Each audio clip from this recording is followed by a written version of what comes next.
En ce qui concerne le hukm bi ghayr manzal Allah, le relou qu'il peut y avoir, c'est d'inventer un nouveau naqid fi masat al-hukm bi ghayr manzal Allah, qui est le hukm bil qawanin al-wad'iyya, et c'est de kafar indistinctement tous les hukam, même si certains voient ضوابط التكفير في هؤلاء, c'est de kafar indistinctement tous les hukam الذين يحكمون بالقوانين الوضعية.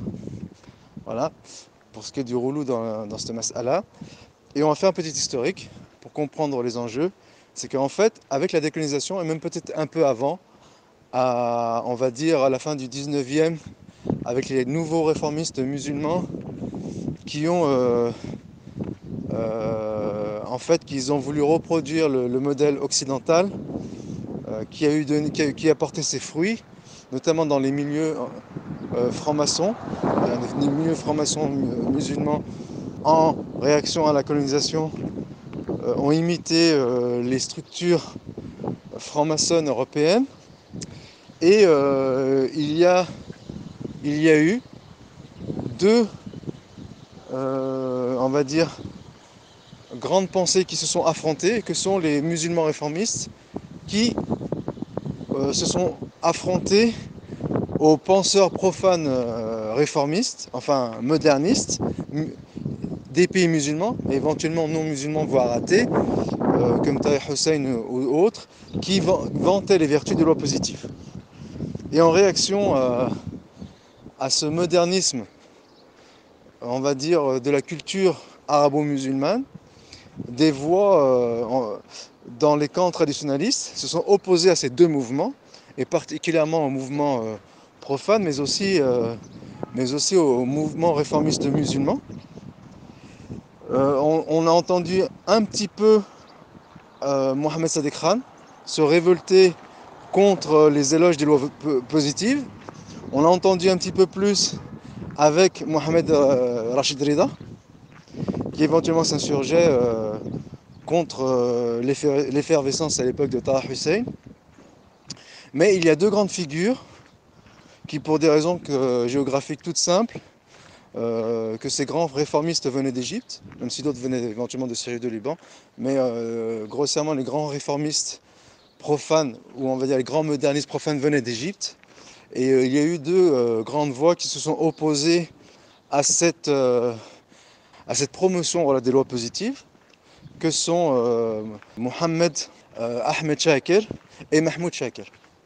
Après, Mahmoud Shakir, c'est plus un littéraire, donc il est possible qu'il soit moins précis et qu'il ait un discours moins rigoureux dans la question du tekfir. C'est vrai que son discours laisse à penser qu'il kafar sans condition, ou sans condition, celui qui met en pratique les lois positives. Mais bon, c'est plus un littéraire qu'un scientifique. Ce qui est plus intéressant, c'est Ahmed Shakir, son frère, qui lui est plus un théologien, même si sa formation, il a une formation traditionniste, donc de hadith. Il est moins, spécialiste de la aqidah, mais malgré cela, il a effectivement un discours virulent contre les lois positives, tout comme d'ailleurs Saadi aussi, et Mohamed Amin Shanqiti, mais il fallait dès lors noyer le poisson dans l'œuf, c'est-à-dire dissuader les musulmans d'adhérer à ces lois positives, en sachant que ces mêmes savants, c'est-à-dire Ahmed Shakir, comme je disais, un peu moins chez Mahmoud Shakir, je dis ça par condescendance, Shanqiti et Saadi, ils émettent la condition d'istihlal, c'est-à-dire que, en regroupant leurs propos, celui qui est soumis à leur vindicte, c'est celui qui le fait avec istihlal. Et en cela, il ne déroge pas au consensus des anciens sur la question que le dabit shirkif, c'est de hukbiri manzallah, c'est l'istihlal. Après, il y a eu une évolution dans cette pensée, on l'a vu, c'est avec l'ancien moufti, Mohamed Ben Brahim, qui lui, peut-être en vue de dissuader les autorités de son pays d'imiter ces lois positives, en sachant qu'en Arabie Saoudite, la charia était la source de la législation saoudienne, il a théorisé la chose sur la question de Tahkim al-Qawani.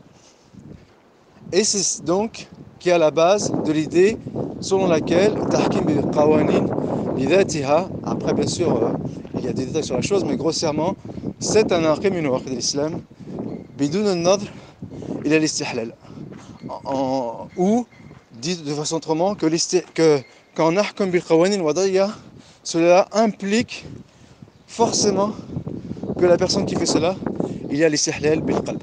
En sachant que ce même Mohammed ibn Ibrahim, il a un autre discours dans lequel il ramène le tafsir, c'est-à-dire le détail, le principe des anciens, c'est-à-dire le darb et l'istihlal. C'est-à-dire qu'on peut éventuellement ramener son premier discours à celui-là. C'est ce qu'a fait Khalid Hanbali, mais je vais revenir sur Khalid Hanbali par la suite. C'est-à-dire que c'est la façon dont Khalid Hanbali a interprété les propos de l'ancien Mufti, mais on va revenir sur ce point. Ce qui s'est passé, c'est au milieu des années 90, il y a une majat, elle s'appelait Majat al-Muslimoun, qui était une majat al-Salafiyya, c'est une majat saoudienne, qui avait fait une interview de Sheikh al-Albani, rahimallah, et que par la suite Ali Hassan il a regroupé dans une liste qu'il appelait Tekfir, ou Fitnat al-Tekfir. Et dans cette risala, Sheikh al-Albani, rahimallah, il a détaillé la question du hukm bi ghayr manzal Allah, et il a ramené conformément au consensus, j'insiste bien sur ce point, conformément au consensus des anciens, que le dabit, le kufri fil masal hukm bi ghayr manzal Allah, c'est l'istihlal. Ensuite, la semaine suivante, je ne sais plus si c'est un hebdomadaire ou un mensuel, hein. Mais si c'est un hebdomadaire, c'est la semaine suivante, sinon c'est le mois suivant, mais je pense plutôt que c'est un hebdomadaire.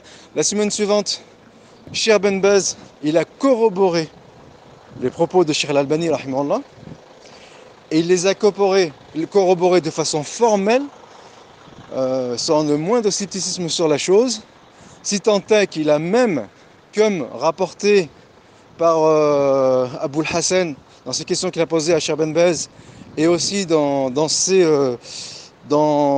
les échanges qu'il avait eus avec plusieurs docteurs saoudiens, dont il y avait Cheikh Jibril, rahimahullah, et il y avait Salman Aouda, dans lequel Cheikh Ben Baz, il dit noir sur blanc que son cheikh Mohammed ibn Ibrahim, et c'est ce qui fait de Cheikh Ben Baz un universaliste, il n'est pas parfait, il peut se tromper comme tout le monde, étant donné qu'il va à l'encontre du consensus, disant que le darb était le kufri fil masat al hukm bi ghayr manzal Allah, c'est l'istihlal. Et Cheikh Ben Baz, il dit que lazim al mazhab laysa bi madhhab, et attribué à Cheikh Ben Baz, rahimahullah, qu'il a deux opinions sur la chose. C'est une interprétation de ses propos, car comme je l'expliquais dans un ancien audio, les fois où Cheikh Ben Baz il a kafar des mu'ayyanin fil masat al hukm bi manzal Allah, c'est parce qu'ils avaient, ces gens-là, ils étaient porteurs de naqim min awqid l'islam, comme notamment Saddam Hussein qui était un bahthi, en sachant que rogner le jour de la résurrection, c'est un naqid fi dhatihi. Donc est-ce que il l'a kafar pour le tahkim al-qawani ou non? Non, il l'a kafar parce que c'est un bahthi. Et le fait qu'il kafir bil qawanin, c'est parce que peut-être qu'aux yeux de Cheikh Ben Baz, et il aurait démontré que Saddam Hussein il aurait fait ça à la wajh al-istihlal, wallah al-musta'an.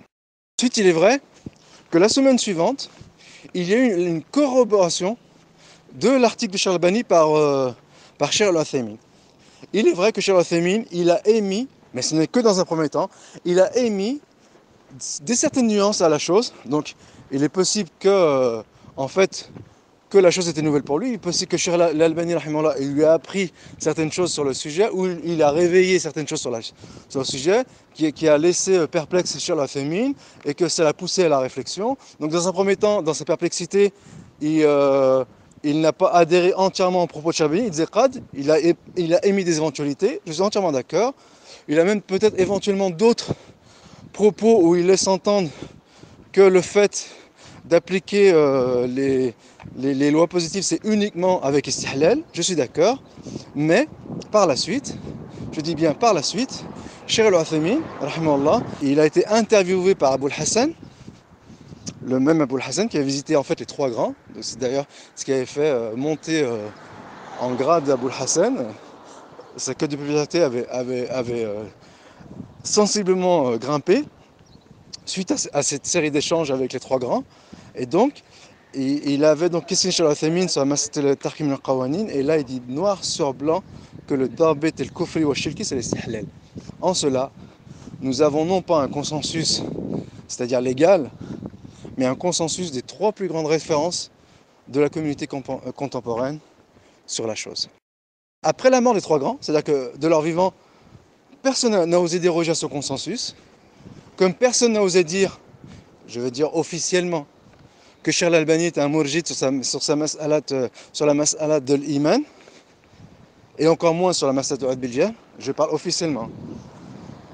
Et après la mort des trois grands, il y a eu une inquisition contre les élèves de Cheikh al-Albani, notamment les Hassan, avec son livre Fitnat al-Takfir, dans lequel il avait regroupé les trois articles, ce sont trois grands fatwas des grands savants, et qui avaient été jugés de mourjid par Lajna Daïma. Moi j'ai des articles qui en parlent, ce serait long à expliquer ici l'aspect technique de ce qu'on reproche à Ali Hassan et comment réfuter ce qu'on reproche à Ali Hassan.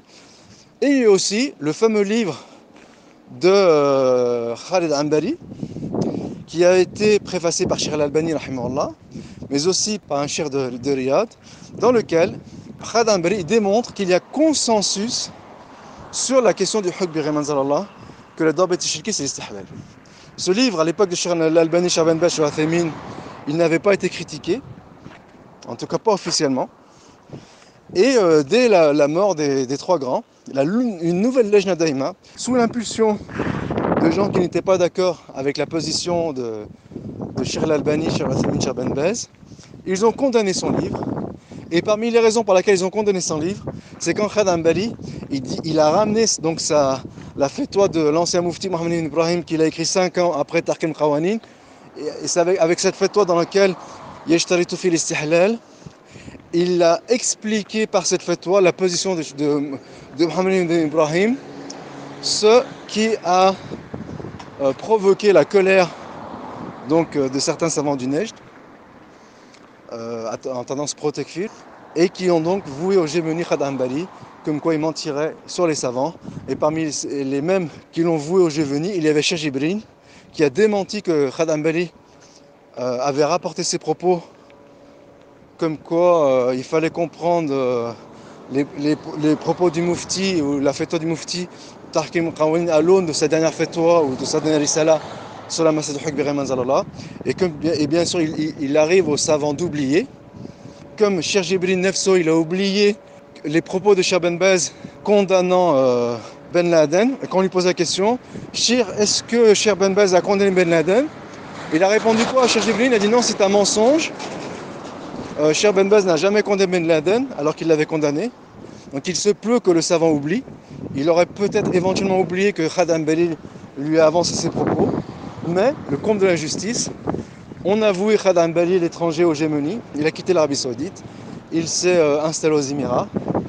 Et il est rentré dans les oubliettes de l'histoire, mais pas dans les contes de Dieu.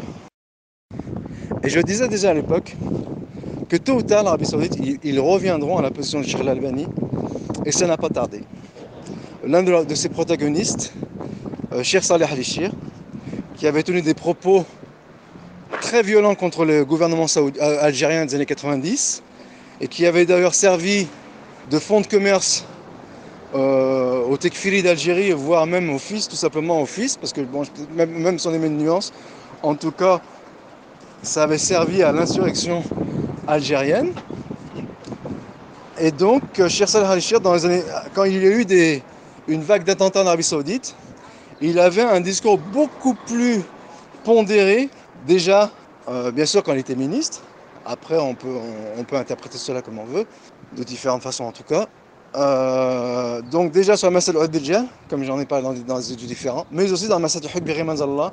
Et il dit que c'est le plus grand fléau à l'heure actuelle qui a poussé ces vagues d'attentats en Arabie Saoudite, qui en est arrivé à ces désastres, c'est la mas'ala Takfir al-Muslimin, et notamment la mas'ala du hukm bi ghayri manzalallah. Ensuite, il y a Sinani, donc il y a un livre dans lequel il condamne Cheikh Al-Albani, mais pas directement, mais sur Film Masajat Kamal, comme quoi c'est du irja.